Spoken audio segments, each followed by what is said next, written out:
Hello?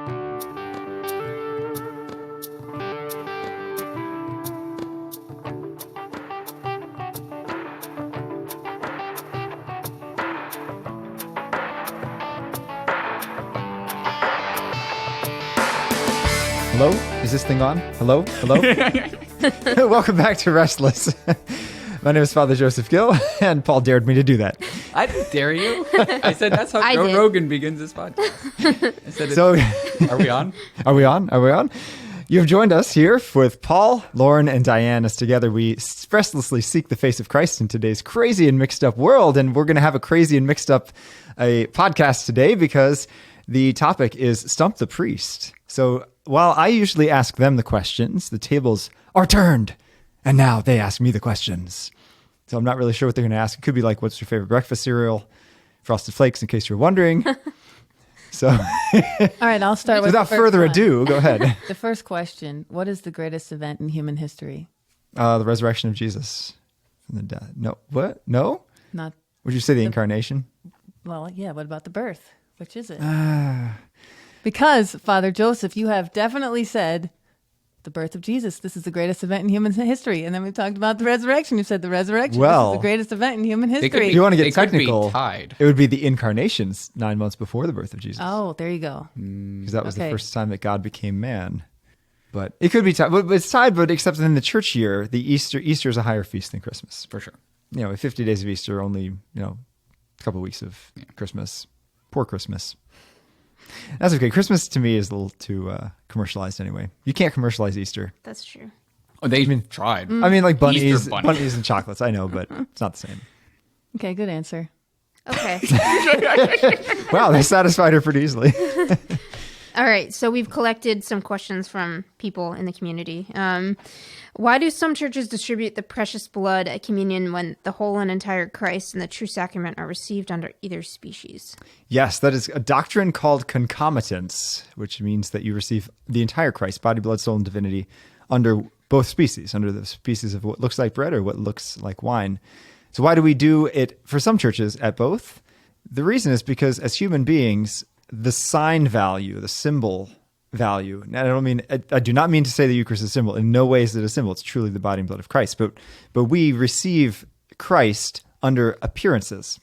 And it's just easier to imagine blood when you are drinking something versus when you're eating something. And so for our own kind of reception of soul to understand what it is, to have both is critical. Now, at the same time, there was in the Protestant, right around the time of the Protestant Reformation, there was a big controversy called the Utraquist controversy. Utraquists were people that said you must receive under both species in order to receive the whole Christ. And in fact, many of the early Protestants were Utraquists. And they said, and so if you go to Lutheran services or whatever other services, they will almost always receive under both species In little tiny cups. in little tiny cups. shot glasses. Yeah, it's usually grape juice. Oh, really? At many Protestant churches. Yeah. I wouldn't know. But Yeah, and I know in Spain they dip the host in the precious blood. And then... yes, that's called intinction, Okay. which is also allowed. Okay. Although Now, y'all are doing that right now during COVID, right? On the altar? if two priests concelebrating. are concelebrating, they will intinct. Okay. Yeah, to avoid sharing the chalice. But I don't think there's as much of a chance of getting sick from the chalice because it is alcoholic. It's not high enough alcohol. It's like 12, 15%? 12 to 15, something like that. No, that's not enough. No, you need like 40, 80 proof, something like that. Yeah. Oof. That would be Can't use whiskey. No. No, that's not allowed. No. You can't use fortified wine either. You has to be between a certain. What is fortified wine? Fortified wine is where they add like port or sherry, things like that. That are higher in alcohol. I don't think there's a band. Why would people want to just have more alcohol? Well, clearly they're it's not. a completely different flavor. I'm sure it is. Probably. It's in between like a hard liquor and wine. Okay, that's fair. Okay, so now we've covered liquor. Sacraments. We've got that. So I think we did every year in our city here we have Stump the Priest night for our Faith on Tap, which is similar although not theology on tap. Right. We're the knockoff brand. Right. And so every year we have every semester I'd say we have a Stump the Priest night. And there's always a question on free will versus determinism or predestination or something like that. So I'm just going to leave that open. And there's a seeming conflict between the two, and how do we resolve that? So if God knows everything that's going to happen, how do we have any freedom to choose? Right. Yeah, that's a great question. But knowing something is not the same as causing it to happen. Mm-hmm. I may know that you're going to go home and eat a turkey sandwich. Maybe because you told me. Maybe because I know that's the only food in your refrigerator. I don't know. But I'm not causing you to do it. Right? And so God, who can consider really every possibility, every infinite possibility that there could be in the history of humanity, he can consider all of that. And he knows what we're going to choose because of our likelihood, our past, our history, the grace he's giving us, the grace he's maybe withholding from us. He knows every prayer that's going to be prayed. So he takes all of that into consideration, and therefore he knows with absolute certitude the outcome of every choice we make, but he's not causing us to choose. Right. Do you think there's any merit to, at least in the human sense, like determinism? What do you mean? So determinism would be that, like, for example, I could put anchovies and chicken nuggets in front of my niece, and I know with 100% certainty, if she had to choose one of them, what she would choose. And it's so much. Anchovy fan, isn't she? She loves anchovies. No, she likes chicken nuggets. And I know with absolute certainty what she's going to choose. And you could say so much. Determinism would say that I know so much what she's going to do that she knows what she's going to do. She doesn't even have the power to make the decision, because she will always choose chicken nuggets. Because how old is this niece? 10. Okay, so right. So in human beings, we are supposed to act based on reason, but most of the time we act on instinct, not reason. That's right. That's just like a dog, you know. So if a dog has a bowl of food in front of it, it's not going to think, "Oh man, I'm on a diet. I'm not supposed to have that." No, right? It's just going to eat. In the same way, human beings, though, especially once we get to a certain age, hopefully we start acting more with reason. And there's a chocolate cake in the break room, and there's carrots in the break room, and because we have reason, we think, well, which one is actually going to lead to long-term fulfillment? I'm trying to lose 5 pounds, want to fit into my swimsuit, whatever. I'm going to choose the carrots. So it is possible as a human being to act against instinct, which animals cannot do. So your niece right now may not be able to act against instinct, because that's something you have to grow into, you know, but at a certain point you will. And I definitely know a lot of people that have probably never in their life acted against their instinct. Yeah. You know, they just simply, if I have a drive, I fulfill it. But I think the point there is that's an act of will to do such. It is an act of will, right? So the determinism that Which you would be see with free your will. niece is not necessarily the determinism that all of us face when we get older. And determinism isn't always a theological topic, by the way. That's a psychological topic. Interesting. Where people go, it's a line of study that people don't actually make their own decisions. Yeah. Because of their life experience or their biology or whatever. Anyway. Yeah. Well, I'll give you just a couple of analogies I think is very helpful. One is if you're standing in the Empire State Building, you know, you're looking down, you see kind of all the crossroads of Manhattan, and you see a car going 60 miles an hour on one road and a car going 60 miles an hour on one of the crossroads, and they're not slowing down. You know exactly what's going to happen. You're not causing it to happen. You simply see, you know, the natural consequence of the choices that are already being made by other acting individuals. Or, for example, you know how they used to have like film reels that the film would be wrapped up, and so if you take the film reel and kind of put it on a wall or a screen, and you can see the beginning, middle, and end all in one glance. That's what God is doing with human history. He sees beginning, middle, and end all at once, versus us who only see moment by moment as it's unfolding. But still, I do think the interplay is at some level a mystery that we'll never fully comprehend and grasp. It's like the Leprechaun movie about the Trinity. Have you ever seen this? I can't remember what it's called. There's a thing where, anyway, never mind. I won't bring that up. Okay, yeah. Where the St. Patrick goes through all the different analogies for the Trinity. Oh, yes. Yeah. Yes, I've seen that. Yeah. Ooh, Trinity. There's lots of questions there. But Well, Yes, but well, Diane's go on. go back to that. So what should a Catholic do if they're invited to a wedding of a Catholic who is choosing not to get married in the church? Good one. Ooh, excellent one. I think there's a difference between, I think two things. First of all, it depends on the relationship. You know, so if this is a sibling, you might have more of an obligation to attend versus a non-sibling. And also, how close is the relationship in terms of, can you tell them your feelings? Say, you know, I think you really should get married in the church, whatever. And also, what is your role in the wedding? Are you going to be the best man? You know, are you going to be the maid of honor? Or are you going to be just someone sitting in the back pew, you know? So kind of considering all of those, I don't think it's necessarily sinful as long as you have made your voice heard to this person. And really, I mean, I think, if it's somebody that you're not really close to, a coworker at work or something, you could simply just say, I'm just going to attend the reception. Yeah. maybe. What if it's like an in-law or something? It's a little difficult. Then it's difficult. You have to consider, okay, what's going to lead to the possibility for future conversations? Or is this going to completely close off the relationship forever? So it is a judgment call. It's not a sin to attend it. But I think we do have a duty to, as best as we can, kind of share our perspective on it in a kind and charitable way. What about homosexual ceremonies and receptions and things like that? I think that's actually another beast altogether, because a lot of people will try to equate the two, but the truth is one is with nature and one goes against nature. And one is, it's homosexuality in Scripture is one of the sins that cries out to God for vengeance. And nobody likes to say that, because it's not politically correct. But so I would not attend either of those for somebody who's marrying a same-sex partner. Yeah, that makes sense. Because at least with the couple, there's a possibility that relationship could be sanctified in the church later on. There's no option for that for two men or two women.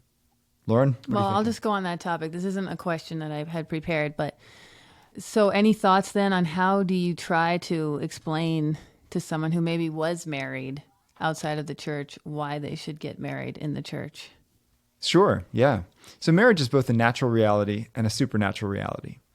It was a natural reality in the fact that God created it in the very beginning. And it was just two people, a man and a woman, and they got married.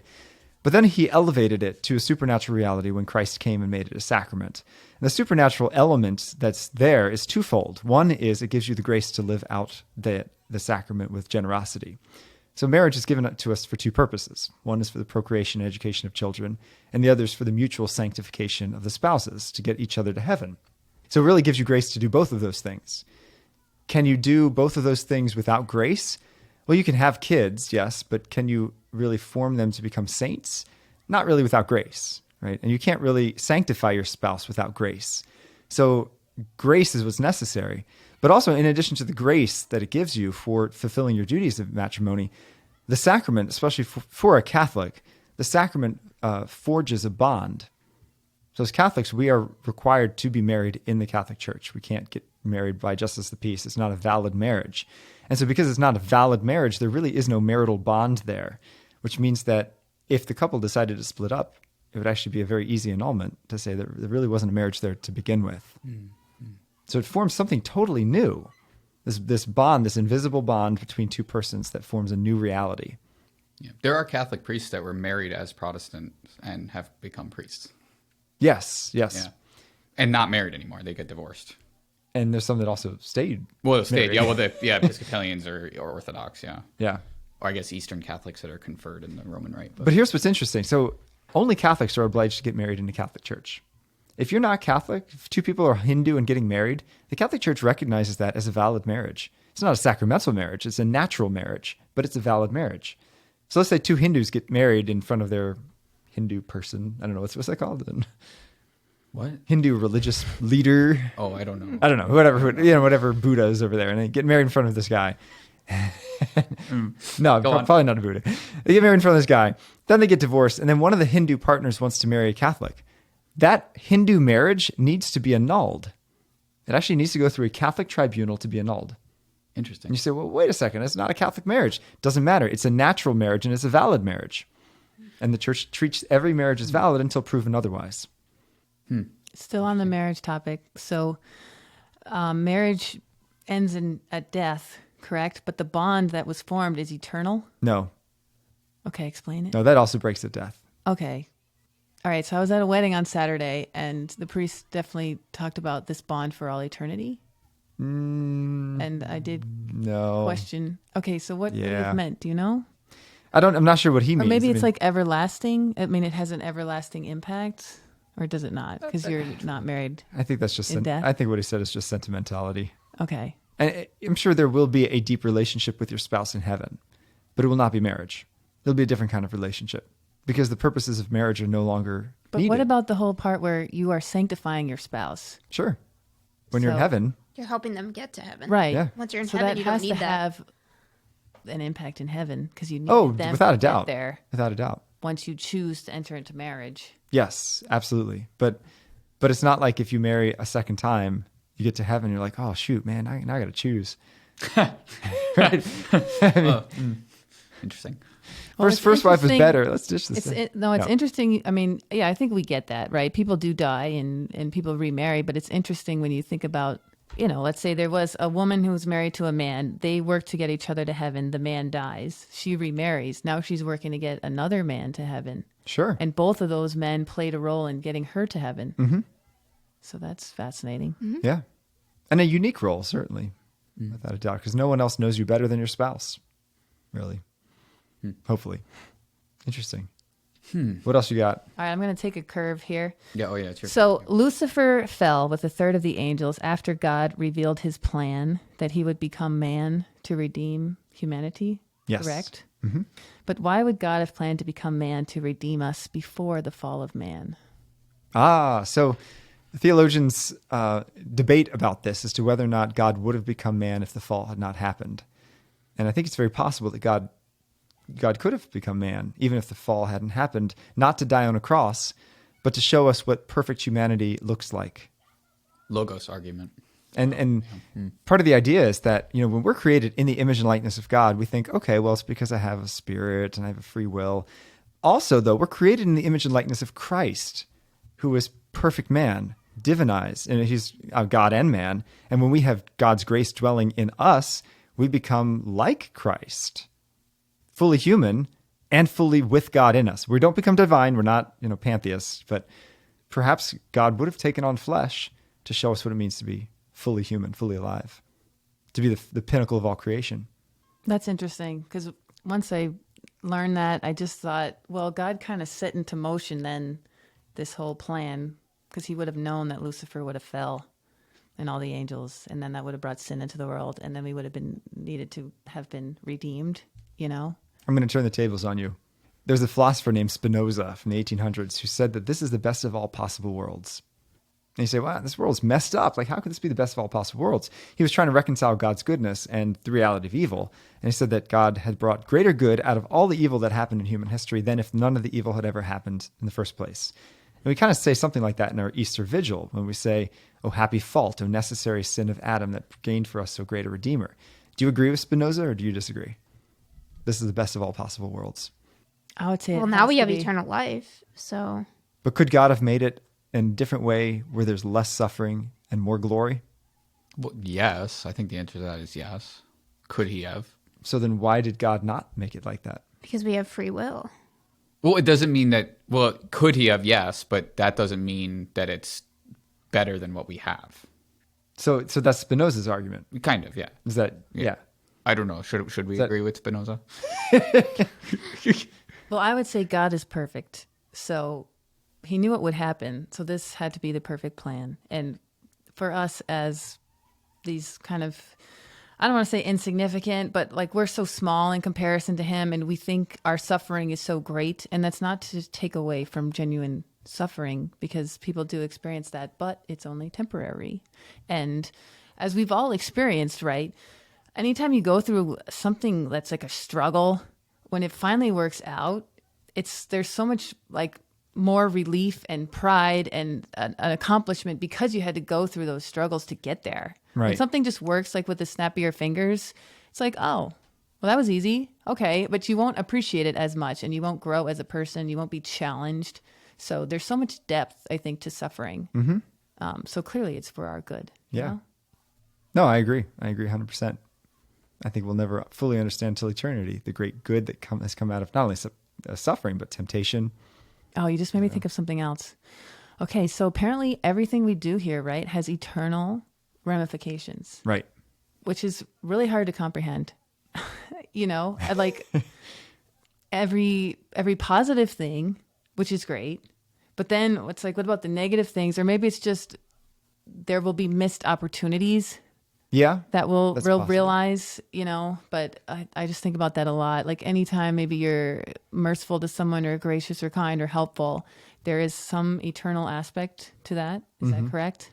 And maybe you could try to explain that a little bit because it's hard to kind of understand. But I also then feel like I'm not doing enough, you know? Sure. Like what else should I be doing? I don't know. Yeah. Well, I found a funny story about that. So when I was in seminary, the guy across the hall from me, his name was Clinton Sensat. He's now a priest down in Louisiana.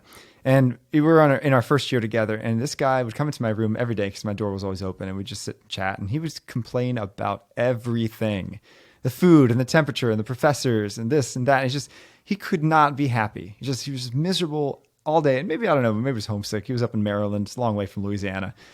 And finally, it was one day I was just so fed up with it. I just said, you know what, Clinton, I'm sorry. I'm just going to leave. I'm going to go to the chapel and pray. And he said, all right, just go pray for me. And I said, no, you go pray for yourself. And I left. And I was like, later on that day, I was like, oh man, I'm kind of a jerk there. I got to go apologize. So I apologized to him and everything. We got along. So fast forward a few years, he's a deacon now getting ready to be ordained a priest. And he came up to me and he said, hey, I just want to thank you for saving my vocation. I was like, what are you talking about? He said, you remember that time that you told me to go pray for myself? I was like, yeah, I mean, I was a total jerk to you. He said, well, actually, I took that to heart. And like for the first time that day, I went and prayed and really prayed intensely and prayed for myself and prayed to have a relationship with God. And that's what kept me in seminary and kept me drawing closer to the Lord. So thank you for that. You willed the good. So I was like, my resolution is now I'm going to be a jerk to everyone. See what God does with it. Well, yeah. But those are the kind of stories we're going to hear in eternity about the things that we say and do that we think are small, minute, even sometimes the negative things like that example of me actually probably committing a sin in my hardness of heart towards him that God turned into something tremendous and good. And we believe it's the reality too that we believe that we are the body of Christ. So everything that we do has sort of an impact on other people and, just that reality itself. Yeah. And I think in that situation, your delivery might have been off potentially. No, that's what that guy needed. But that's what he needed. right? Apparently, So, I didn't know at the time, but yeah. Can I ask a question? Please. I'm going to change the subject a little bit. So, how would you respond? So, I'll give 3 examples first. So, you have closed off communities, religious communities, not just Catholic. So, you have cloistered, you mean? No. You'll see. Like Hasidic Jews in Brooklyn. You have the Amish or Mennonites in Pennsylvania, wherever, Florida, big population. And then you have the SSPX town that has been set up in Kansas called St. Mary's, Kansas. Yeah. It's the name of the town is actually St. Mary's. It used to be a mission or I think or something like monastery or something. And anyway, and now it's become like an SSPX town. Like almost everybody in the town belongs to the Society of St. Pius X, which is in part of the church that's in undefined canonical status. Anyway, yes. So how would you advise people that want to be more closed off to the world to potentially protect themselves and their families versus living in the world to evangelize and to, create saints or to help? A good friend of mine is a guy by the name of Ryan Young, who started a Catholic summer camp called Camp Veritas. Yeah. And great guy. And he's got, I think, 8 kids now. And I asked him one time, because he sent his kids to public school in high school. And I said, why'd you do that? Why not the local Catholic school? He said his rule was very simple. He said, I will send my kids to a public school and we'll see after the first month who's changing who. And he said, that's the deal. Who's changing who? Are you changing the school or is the school changing you? And he said, the first moment I see that the school's changing you, I'm pulling you. So that's, I think, the key is some people are called to live in the world as long as they're changing the world and the world's not changing them, And I do think that some people perhaps are not as strong yet in their faith. And that's why we need protective places like good schools and good small communities to kind of help build that faith until it gets strong enough where you can withstand some of the onslaught that the world is going to throw at you. But ultimately, I don't know if you've ever read The Benedict Option. No. I highly recommend that book, Benedict Option, because it talks about how St. Benedict kind of faced something similar in the early church. St. Benedict was living in a time when the Roman Empire was falling, and part of that Roman Empire falling was the great moral decay. Rome was just a cesspool of lust and greed and every sort of vice known to man. And so he said, well, how are we going to save civilization? And his way of saving civilization was by going and forming a monastery, going to Subiaco in Italy, forming the first monastery and saying, look, the way we're going to save civilization is by us making a small community that's going to preserve all that is good, true, and beautiful so that when everything else falls, we'll still be here and people can be drawn to us. And that's exactly what happened through the Benedictine. Really, the monasticism saved Europe because of those monks. We're very much in a similar situation in our culture, I think, where the world is full of lust and greed and every sort of vice known to man. So we need these small Catholic communities, such as good schools and good parishes and maybe even intentional communities. But also that's just like the monasteries were not, okay, no one else is welcome to come. What we're meant to do is be a light to the nations, where people, when they're fed up with everything they see on CNN, hey, I've heard about this community. I've heard about this school. I want to be a part of it. And they can be drawn into the mission. So it's a both and. And we started here a new Catholic school about 3 years ago called Cardinal Kung Academy, which is actually the building in which we're recording right now. And one of the things I keep talking to the principal about is the necessity to make sure that we have a majority of disciples in the school. Because it's good to welcome new members, but we have to make sure these new members are not going to change the school. Which has happened a lot in Catholic schools. Oh, tremendously. When I was at Trinity High School, no offense to Trinity, who just recently shut down, that was the biggest issue, was that there was maybe 5% of kids who were disciples. So they felt embarrassed to live out their faith in a Catholic school. I remember you told me the story about like the asking some of the boys to be altar boys for you at Mass. Yeah. And they would say no. They serve in their own parish, but they would never serve at school because that wasn't the cool thing to do. And they'd be mocked in the hallways for being altar boys. So you need the critical mass of disciples in order for others to be drawn in. And so I think something like St. Mary's, Kansas is probably a little too closed off, and not open to the communication with the world, as if they believe that the rest of the world is evil. But there are many people who are seeking the truth, beauty, and goodness that they can offer. So maybe a balance would be, well, I'm going to live in the world so much as I have a career and, working in the real world. And, maybe my kids have exposure to that through their neighborhood friends, but we're going to do Catholic school or homeschooling, and you get enough exposure to the world just by living in it. Yeah. But as a parent, that's the big question, is who's changing who? So yes, little Johnny can go play with the friends down the street. But if he comes picking up bad language, if he comes, looking at bad things on his friend's iPhone because they're in third grade and they all have one, then you say, you know what, that's starting to change you. And so that needs to be taken out of your life. Well, we've run out of time, but we will definitely do another episode of this in the future. So stay tuned to future Restless episodes, which you can find on Veritas Catholic Radio, 1350 AM.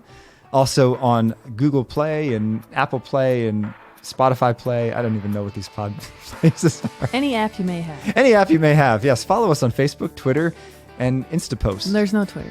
No Twitter? Oh, we don't have Twitter? At Restless Catholic Media. At Restless Instagram, Catholic Media. Facebook. I have no idea what social media is out there. I'm stumped.